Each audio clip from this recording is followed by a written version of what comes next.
ইরানের হামলায় বাহরাইনে যুক্তরাষ্ট্রের একটি বিমান ঘাঁটি ধ্বংস হয়েছে বলে দাবি করেছে ইরানি গণমাধ্যম। ইরানের ইসলামিক রেভলিউশনারি গার্ড কোর বা আইআরজিসির সঙ্গে সম্পর্কিত ফার্স্ট নিউজ এজেন্সি প্রকাশিত ফুটেজে দেখা গেছে দূরবর্তী লক্ষ্যবস্তুতে একের পর এক রকেট বিস্ফোরিত হচ্ছে।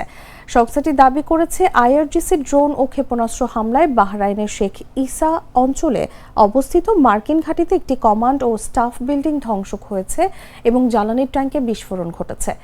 ঘটনা সম্পর্কে যুক্তরাষ্ট্র এখনো কোনো মন্তব্য করেনি। এর আগে বাহরাইনে যুক্তরাষ্ট্র পরিচালিত একটি নৌঘাঁটি থেকে ধোঁয়া উঠতে দেখা গেছে। মার্কিন পররাষ্ট্র দপ্তর যুক্তরাষ্ট্রের নাগরিকদের বাহরাইন সহ মধ্যপ্রাচ্যের আরও 1 ডজন দেশ অবিলম্বে ছাড়ার নির্দেশ দিয়েছে।